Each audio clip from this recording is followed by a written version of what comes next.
Big data, now fuck you. What is big data? What is IoT? Right? We are building environments, products, and cities for technologies rather than for people. And we ignore that we, humans, we need to live in these environments. There is a tendency to talk about the Y generation. I always say that my generation fucked up the Y generation. It was me and Professor Fogg models from Stanford. So forgive me for that, but it's the Z generations that hold the most promise for economic prosperity of the future. Because if you look at what, the dominant factor between them and the generation that started Silicon Valley, which is baby boomers, there is a lot of commonalities over there. And these are the guys that are digital native. They are born together with Instagram, so no wonder my kids are narcissistic by nature. It's like my daughter is sitting in front of the mirror and taking Instagram of herself off the mirror to share with. I don't understand that type of interactions, but that's what it is today. They're born into an environment which companies that Netflix said, like in 2013, we need to produce our own content. We cannot continue to buy content. And in 2013, they put the first version of House of Cards, the first chapter of House of Cards, right? From 2013 to 2017, Netflix became the biggest content producer the world have ever seen. They produce more content than all of Hollywood studio combined. The budget for 2018 for Netflix on in-house content is $8 billion. In 2008, last month, $8 billion, yes. So ask yourself, how many of people in this room, you sit in the companies that can do that journey in 4 years? Because that's the questions that you need to ask yourself every day in the morning. And it started when the CEO of Netflix says, like, we need to become HBO before HBO is becoming us. So who do we need to become before they become us? Who does the city of Gothenburg need to become before that entity is becoming the city of Gothenburg? That's the most important questions that we need to ask ourselves on day-to-day basis. And this generation has a fundamental different dreams, right? I will not share with you my dreams, but it was not to be a keynote speaker. It just happened somehow. But my kids don't dream to become, superstars. They become to YouTuber stars. There is a school opening now in LA. It's a theater school for people to become YouTubers. Now, I cannot understand that, but my kids, can we go and register for that school? It's a different, and these are the people that are going to live in our cities in the end of the day. Elle, she's 21 years old. She always wanted to be a YouTuber. She has 1.7 million followers on YouTube. And she's spending all over 40 hours a week just to put 30 seconds to 6 minutes videos once a week. She's working 40 hours a week to do that, right? Their exhaustion rate is much higher than us, but that's their passion. This is what you're working. And believe it or not, her success is not determined by the people that actually viewing her. It's determined by lines of code, by algorithms. Now, if you ignore your automatic system and you go back to your reflective system and you take 10 minutes to think what is an algorithm, you will realize it's a line of code that some geek developer program, and it's running on someone else's computer, and you have no clue what it is doing. But our life are determined by lines of code that we have no clue what they are doing. Like, you know that you are getting a notification on your phone which is diverting your attention. It's white noises from these devices all the time. But it's algorithms that are driving this type of interactions. Everything is run by algorithms today. I'm doing this exercise, I'm stealing this exercise probably from 2015, and I'm looking, this is 1 minute of interactions around this medium that we call internet. This is 17 to 18, 18 is not finished. If we're still trying to recruit people and communicate with people over emails, you can see that there is not a big difference between how many emails are sent between the years. But if you're looking about Instagram, you see that we jump from 46,000 images being uploaded, posted, being updated every minute to 174,000 images being uploaded. Is there anyone here that doesn't have a Snapchat on their phone? Raise your hand. How the hell are you communicating with your kids if you have kids? It's called Swish. Yes. Believe it or not, my daughter started to actually send me 1 crown with a message because she knows I'm going to read it using Swish, and I'm answering using 1 crown back. So Swish has she stole that idea from a session I did, and I showed another company in New York that is doing that. But yes, have fun with Snapchat because it's a way to. My wife is giving homework for her students over Snapchat. because that's the only way they're not reading emails. I can see my kid's email. My son, he has like, all of them has like computers from school, like 30,000 emails unread. How the hell does the server doesn't collapse with that? But he doesn't do that. He doesn't read emails. Look at Netflix, 70,000 hours being watched every minute to 266,000 hours being watched every minute over the internet. I don't know if you know, but Netflix 2 months ago became, they own 50% of the international internet traffic for this company that started in 1999. And this is our interaction. It all runs on lines of code. And these lines of code create new economic opportunities. Now, I'm not fan of the gig economy, but the names I put to it, it's too complicated, so we talk about gig economy.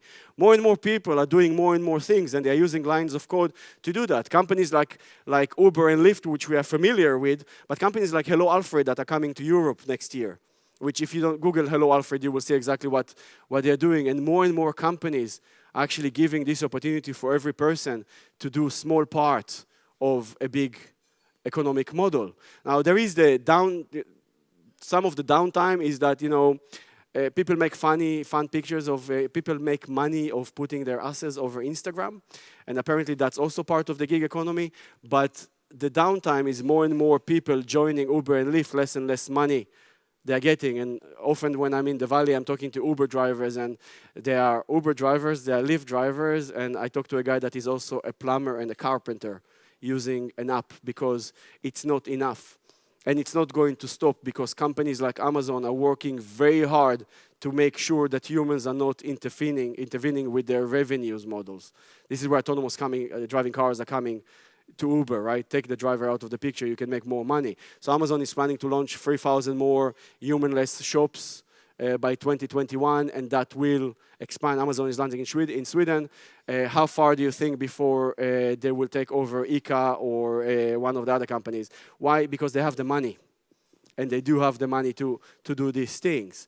And our entire political system is anchored in code right now. I used to have a negative picture of Trump's, but people just left the presentation in the middle, so I decided to change to that. But when Trump said that I'm going to represent the Republican Party, everyone were against him. And then when he won the nominee for the Republican Party, 99% of the media outlet endorsed Hillary Clinton, and Trump became the president of the United States. His marketing technique already been taught in universities around the United States of how to run a code-based campaign. More people that hate Trump retweeting Trump than the people actually likes Trump. Twitter became the biggest source for news, more than all of news combined. It's not the rating of CNN versus Fox. It's how much news run over Twitter and how much that code interaction is influencing our lifestyle. Netflix needed to remove all their rating systems because people started to rate movies based on the political opinions of the actors and the directors of the movies. This is how we're using code today. In-N-Out Burger in California for the midterm election endorsed the Republican Party, so all of the Democrats stopped to go to In-N-Out Burger. So of course Republicans from all of the neighboring countries came to eat an In-N-Out Burger. And when you are looking for a vegan restaurant in the United States, the rating, believe it or not, is not on the food, is on the political opinion of the person that is running the restaurant. Now, for and against, but that's the reality that exists today. And we are consuming all of that through screens. Think about it. The only thing that we are developing between one iPhone to another is the name of the screen, right? And the size of the screen. And we're surrounding ourselves with more and more screens. I put now, for the first time in the last 4 years, I put an Android Wear on my wrist because I really want to see how my heart rate goes during a keynote. So it's going off after that presentation. But we put a screen here, which we call a smartphone, a smartwatch. You put a screen in the pocket, called a smartphone. Tablet, it's another screen. On the wall, it's a TV, it's another screen. And you need to stop and ask, why the fuck does my fridge need a 17-inch screen? What are you going to do with a 17-inch screen on your fridge? Right? I like the idea of putting porn hubs over there because it makes you think twice if you're actually going to open the fridge and eat something, right? But you're not going to watch Netflix, and you're not going to read news over there, and you're not going to send emails. And that costs 4,000 euros today. And we are putting screens in the hands of kids when they're 3.5 months old. When a few years ago it was 4 years old. 3.5 months old, this is where we put, I have 4 kids, so I know what it is to give them a screen, but you also need to control what they are doing behind the screen, and most of the parents simply don't give a shit what the kids are doing behind these screens. And we are observing reality only through screens. What do you do in ICA when there's someone in front of you, someone behind you, there is a line on, Freda goodies, right? Lorda goodies, right? It's Saturday goodies, yes? Yes. You take your phone out of your pocket and you plug yourself to reality. You go to the airport, see what people are doing. People don't read Metro anymore. They don't look at each other. They're taking screens and they're plugging themselves to reality because that's how we are feeling good about each other. And we are addicted to the tapping on screens. It became like digital heroin. Our entire business model is driven by us developing more and more strings and putting more and more screens around us. And if you think about it for just a second, in the 1,000, I don't know how much the biggest iPhone costs in Sweden. I think it's $1,700, the biggest new iPhone in Sweden. It has a fantastic screen, fantastic camera, but email is the same fucking email as 50 years ago. The interaction model didn't evolve at all. Why are you paying so much money for a screen if it doesn't give you more value? But we are doing that. And we need to stop. And because there is someone from design and Volvo here, we'll ask, why the fuck do we need a 7-inch screen in a car, right? We need a better interaction model, one that cater for serotonin rather than dopamine. But we became addicted to dopamine in all of our interactions because every time you take your phone from your pocket and you post something and people like it, hey, you gave yourself a dopamine shot. But we're losing our ability to communicate with each other. And I love to experiment on myself. For the past 3 years, I shared everything. Everything was shared on social media. There is nothing you couldn't find about me. From this summer, I don't have any social medias anymore. Nothing. I have LinkedIn as a CV page if someone wants to recruit me, right? That's it. Nothing more than that. No Facebook, no Instagram, no Twitter, zero. And I can see the changes on myself. My ability to talk to people is completely improving. The best thing that happened is my wife is not on Facebook anymore without me talking. Because when we don't know what serotonin is all about, what does it make us as human? We like to talk about technology is taking over our humanity, but this is where it's come to our ability to use our humanity to talk to each other. And I don't know if you see it very good. This is from last year. This is NVIDIA real-time rendering on their GPU. We can talk a lot about that one, but we can see these technologies are becoming more and more durable and advanced in simulating reality.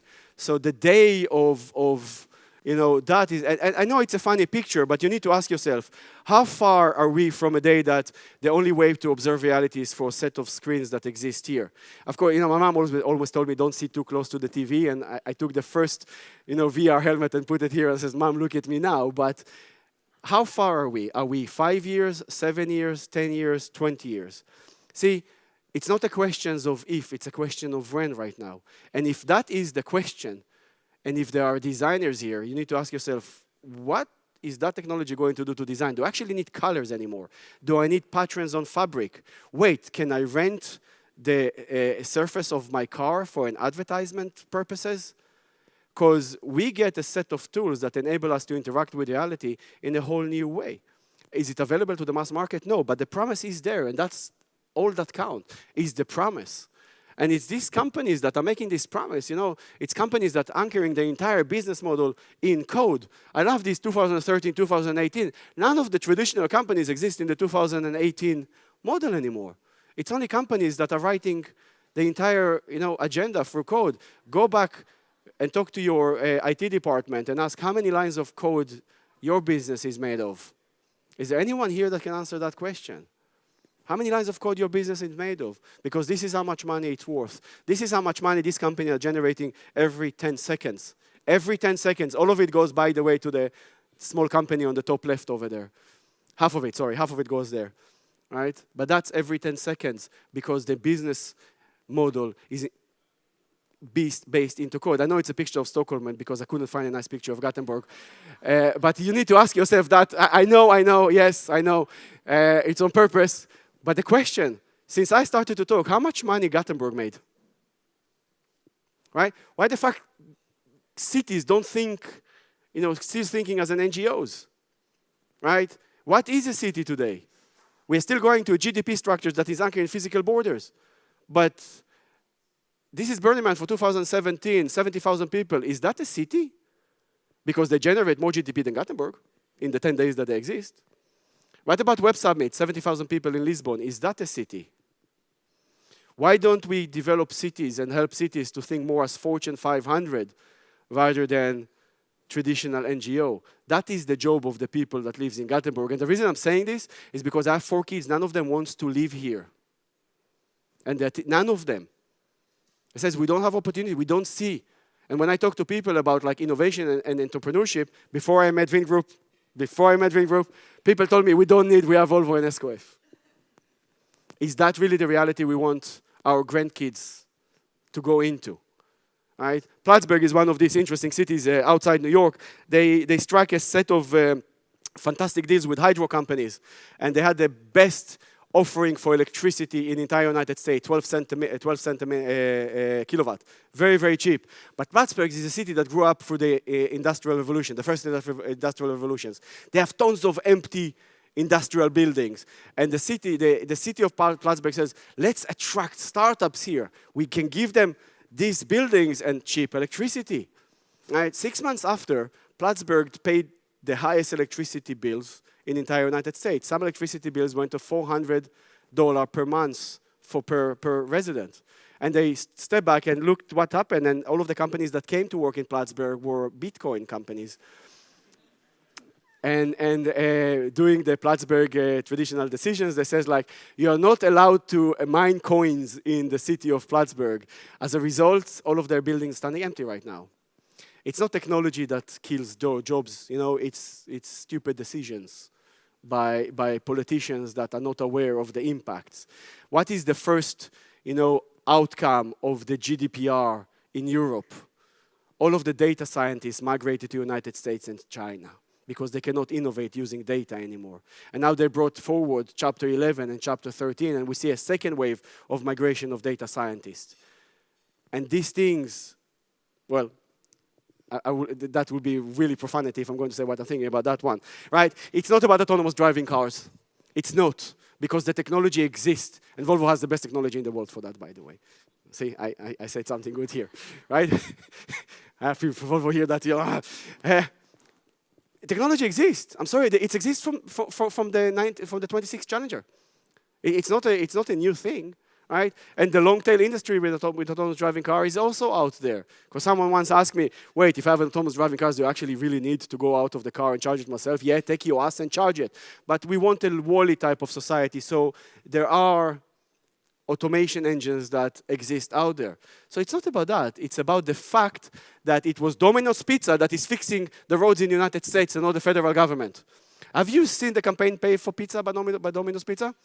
Domino's Pizza discovered, they brought a lot of scientists, and they discovered that when the pizza is delivered to your home, if there is a pothole on the road that the car goes, it's moving the crust on the pizza, and the pizza doesn't taste the same. So they used that fact to actually fix the potholes in 5 major cities in the United States. Now, great campaign, great, fantastic campaign. But here's the question. Why the fuck Domino's Pizza is doing that and not the federal government? Which actually, it's a good business case if you want to fix the potholes in Gothenburg, right? It's full for that. This is the question. Why is a civilian entity fixing the infrastructure? Where are we going to put autonomous driving cars? On which roads? I'm sorry. With pedestrians in Gothenburg, with the rudest pedestrians on the planet? My son told me, I will always cross the road if I know the car will never hit me. And that's what the case will be. Have you tried to drive in Oslo as a human being? How do you think you're going to to convince an algorithm to drive there? And the companies doesn't talk to each other. So can you imagine if you're driving an autonomous driving Volvo, which is a very polite vehicle, and autonomous driving BMW is coming from the side, right? So Volvos are going to be in a parking, you know, in a standing still because it's a polite way of driving. But we are having an issue with an infrastructure, not with the technology. This is not a Volvo problem. This is a Gothenburg problem. We have no one in this city that, excluding the people here, of course, yes, that are asking the questions, wait, how do we develop an infrastructure that enable us to carry all of these technologies into the future? This is how much Google knows about me, and I can give you all of the data. Right? This is the amount of information that Google knows about each and every one of us. And think about how much Facebook knows about you, and Instagram. Facebook on media is over 4 12.2 billion people on the planet. That's how many people connected to Facebook-owned media. Right? Google is using this data to actually, they're developing algorithms that can calculate when you're going to die. And then stop back, go back to the city mayor and ask, hey, mayor, how much do you know about me? How much does my doctor in Voce Centrale knows about me? How much does my teacher knows? How much does my boss knows about me? Because that knowledge is what's enabled them to solve the frictions I have in my day-to-day life. Amazon, 2 years ago, was licensed pharmaceutical. They were given a pharmaceutical license from the FDA. They're recruiting a lot of biochemists and pharmacists. They're going to make their own lines. And they're going to compete against AstraZeneca. Again, they can, right? Amazon going to launch 30 Alexa-driven products. The first one of them is microwave. And I talked to the guys in Amazon. It's very simple. When they see that you cook shitty food, you're going to get vitamins being delivered to your home. Google is experimenting with 3,500 households in the United States using the HomePod, the Google Assistant. They identifying cough and sour throats, and that they're selling that data back to the federal government. There is likelihood of a flu going to erupt over here. Think about it. How much they know and they can do with the data versus what the infrastructure we are relying on can actually do with the data. And these are not science fiction things anymore. 3D printing is a reality since 35 years. Now it starts to make sense, right? And it will never make sense in Gothenburg, by the way, because we have ICA everywhere. But it makes sense in third world countries, in developer cities. This is where these things start to make sense. But we're able to create, using an AI, models of constructions that we were never able to understand before that. And how many people here in this room has a chip in their arm? Except me? No, come on. I thought, no, seriously. You have to sponsor that. I can introduce you to a guy. But we see more. Sweden is, by the way, #1 on biohacking. We have more people in Sweden having chips, implants, more than any other company. Because it starts to bring value. You can carry your medical ID. You can open locks. You can carry SE train tickets here, soon West Traffic, hopefully from next year. I can have my blockchain wallet here. And now there is a chip in development, hopefully next year, that goes here and constantly measure your body vitals, your fever fluctuations, your heart rate fluctuations. We see more and more these technologies becoming a reality. But if you're afraid to put something in your body, you can print something on your body instead. So we have technologies that enable you to 3D print sensors in real time. This is a chemical sensor detector for a soldier that was developed by DARPA, so in real time they can deploy it on their arms. This is an artificial human embryo. It's a real artificial human embryo. 3 months ago, scientists were able to use stem cells from 2 female mice to create a whole generation of mice using artificial means, right? So males are not needed anymore for kids. Why males are actually needed anymore at all right now, right? Because apparently we can... Sorry? Oh, yeah, okay, yes. Yes. But hey, guess what? Guess what? There are robots to do that, okay? But this is not science fiction. This is happening, huh? And people say, oh, having kids through artificial means. Wait, stop. What does it mean for same-sex marriage? For people that has difficulties of having kids, right? This technology has positive implications as well. You don't see, do you see the background here? There is a picture of a basement, or a little bit, yes. So CRISPR. CRISPR is a tool that enables you to edit genes in real time. It's available for purchasing on eBay. Now, I don't know what scares me more, people that knows what they're doing or the people that don't know what they're doing on manipulating genes in real time. But how far are we from having like workshops for designing babies using these 2 technologies? Again, today exist. The promise is here. The technology is here. Technologies like alter ego, right, that are going to be commercially by 2021, 2022, which is a small sensor. This is MIT, by the way. Go and see the demo online. It's called MIT Alter Ego. They found out that your thought patterns create small movement of the jawbone that can capture and translate into a computer. So when I started to my wife, she said, I want one. I said, no. But think about outsourcing our vocal cords into a computer. And again, it's a real product that exists out there. For the first time this year, an AI was able to analyze cardiogram in real time. Cardiogram, believe it or not, is one of the hardest things for a machine to learn how to do.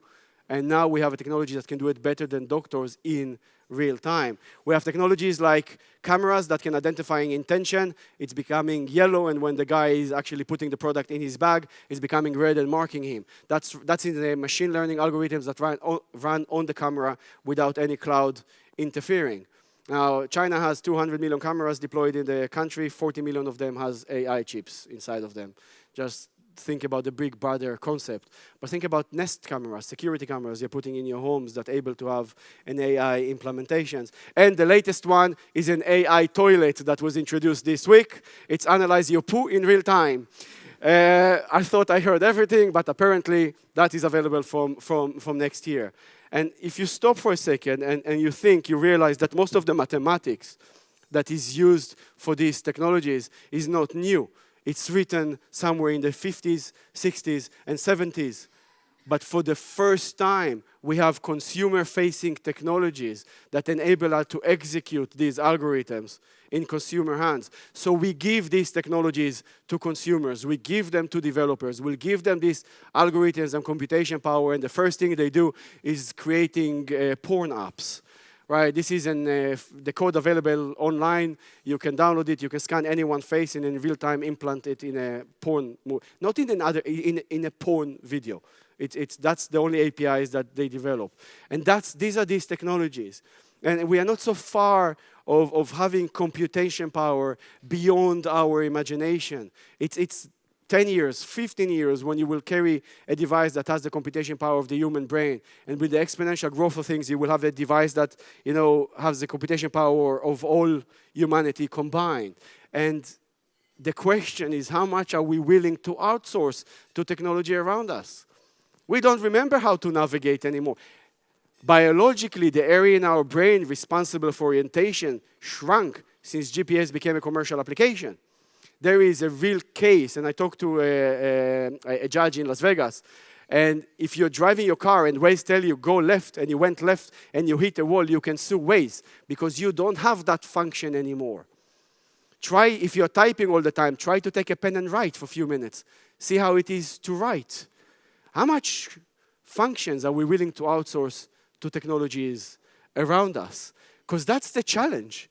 It's not technology just because we can. It's stopping and understanding the implication. I'm vegan and I love to eat avocado. And I'm always joking that the only reason I eat avocado because I don't like Chile. I've never been there, but it's nice to say that I don't like Chile. Chile is the biggest importer of avocado to Europe, and for the past 7 years, there is increase of avocado demand in Europe. So Chile's farmers are actually diverting natural water resources to create man-made rivers and created man-made drought for the first time in Chile. Right? Mexico drug cartels has 3 big imports into the United States. The first one is people, the second one is avocado, the third one is drug. Drug is number 3 because Americans eat 200 tons of avocado every Sunday football game. Right?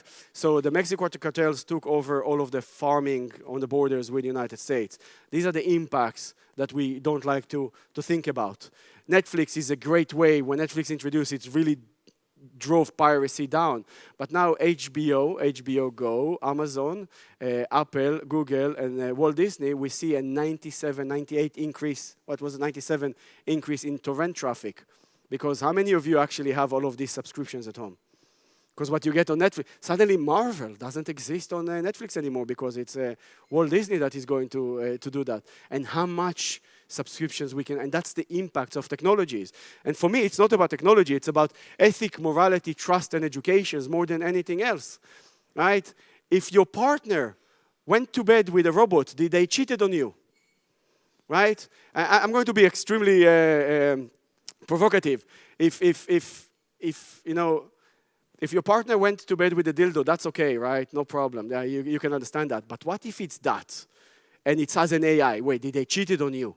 Can you sue them for divorce? There are fundamental ethical and moral questions that technology is bringing forward that we need to ask ourselves. If your AI lawyer fucked up in court and got you a fine, who are you suing? If someone went into your online game and murdered your avatar, can you sue them for murder? There is only one place in the world that actually put an advisory team to ask these questions, and that's Dubai. They have the Supreme Court actually collect people from around the world to help them ask these type of questions. There are more and more sex bordels that are opening around the world, sex bordels for robots, right? It started with one. There are more than 13 today, and I'm talking about in a 2-month period. And people, oh, sex with robots, why are you even talking about that one? Because what if it's going to reduce women trafficking by only 3% or domestic violence by 1%? There are positive impact to everything that we do. In Sweden, AI is not allowed, merciful death is not allowed. What if I develop a pod in Switzerland and drive it? It's an autonomous pod, and I'm putting it in the street in Gothenburg, and people that feel sick can step into the pod and the AI will kill them. Wait, is that okay? Can an algorithm decide about life and death? But before you jump into like the inductive perspective, look at the deductive perspective. We have drones that executing killings on an algorithms. Think about when it's coming down and interfering with our personal life. Is it okay to come home after you drank all night to open the fridge and the fridge says, fuck, you gained weight, you're not getting food now? Because we are putting smart home appliances around us. Everyone is talking about like, AI kitchen. So what happened when your fridge is falling in love with your dishwashing machine? Right? Because AI means a bunch of emotions that are driving things forward. And with all of these things, we can still not figure out how to have technology that can sort socks. Seriously, right? All of this engineering, no technology in the world can sort socks. Unbelievable. So technology can become better and better. That was introduced in China today. It's an AI news broadcaster in English. You should go in China AI news broadcaster. You will see it's much more impressive on a high definition screens.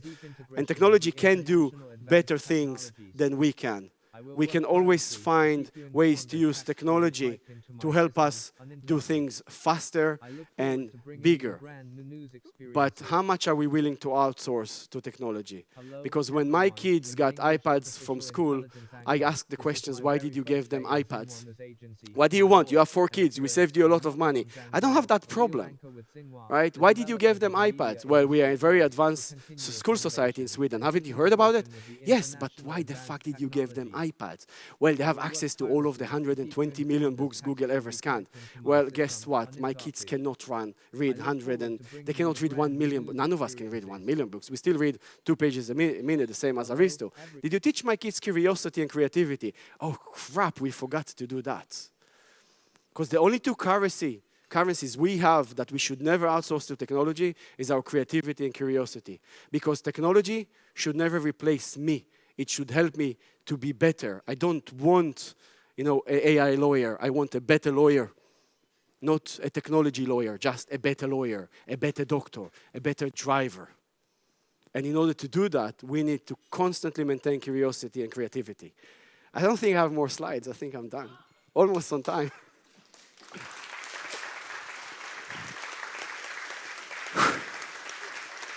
I can go and eat lunch. Thank you very much. I don't know if this... There now. Okay, do we have any questions spontaneously? I'm going to live in this building, by the way, from now. I'm going to be here every day, so you don't need to ask now. You can ask whenever you want. Where are you going to sleep? Yeah? Sorry. In bed with my wife. Still, okay, good. Yeah. Anyone? No question is very good, meaning you're all in shock. Thank you for that. I have one question. Sure. As for instance, Volvo or some other industrial company, what do you think is the most important thing to think of when developing new products? That's an easy one, isn't it? Well, yeah. I think understanding the placement of that product. Take the automotive industry. We keep developing interior compartment technologies, but not exterior, because we don't have the infrastructure to place them on top of that.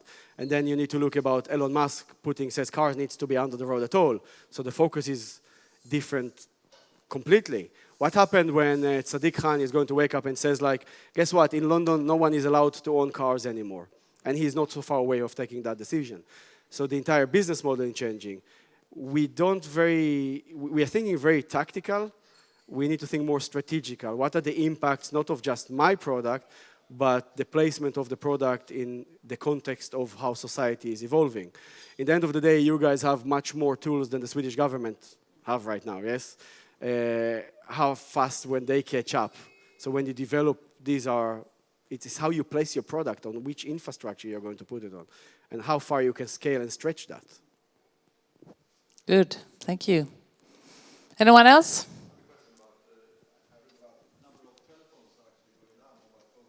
Yes?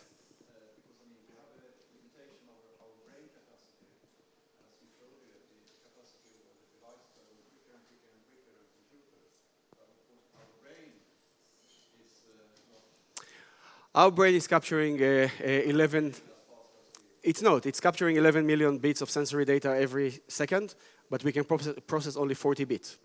That's what we. So when people are selling big data, it doesn't really work, and that's what I'm saying. The focus. I would like to wake up in the morning and says like, "Good morning, Aric. You have 15 emails, but by the way, you don't need to read all of them. The most important one is the one that came in the middle of the night. That's what's relevant for your first meeting. I will read it to you when you drive. I will pay for that." More than to any new screens. It's the interaction model, the conversations that we haven't, evolved with technology. We are slave for technology. What is the first thing you're thinking when you're going out with your kids traveling for vacation? What is the first question you're getting? Is it going to be Wi-Fi? That's the first question. I'm following my kids. This is how I'm getting my Wi-Fi, right? That's it. Second question, battery. How much am I going to be, where I'm going to get juice, right? We became slave for hardware without understanding that it never impacts our inner inductive productivity. And I think like the first companies that will start to cater for that, the discussions will not be about brain capacity anymore, not negative, but will be positive. Okay, I can be so much more productive and efficient now than I was before. And I think that's what I would like to see happening.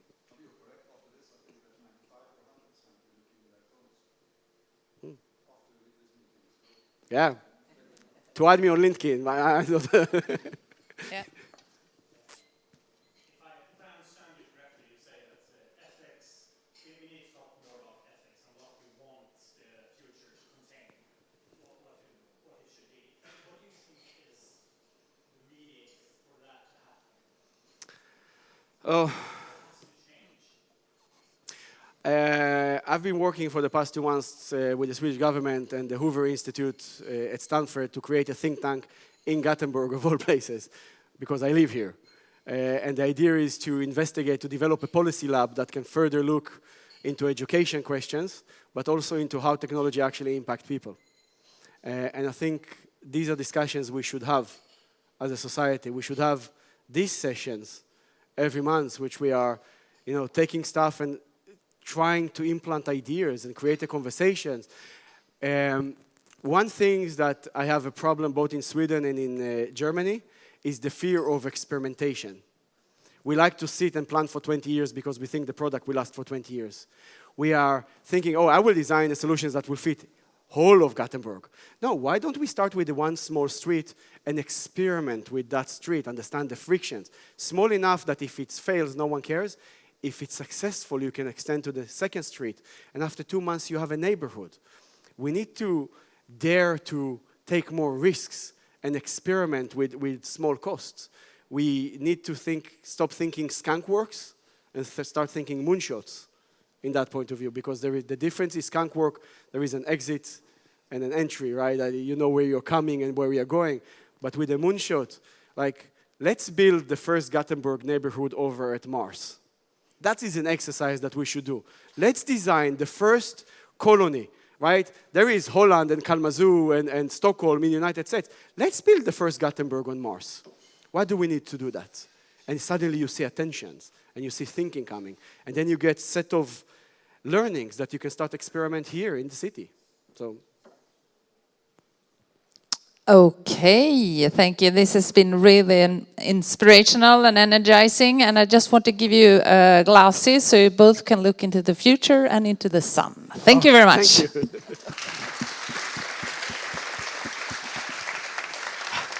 And thank you all for being here today.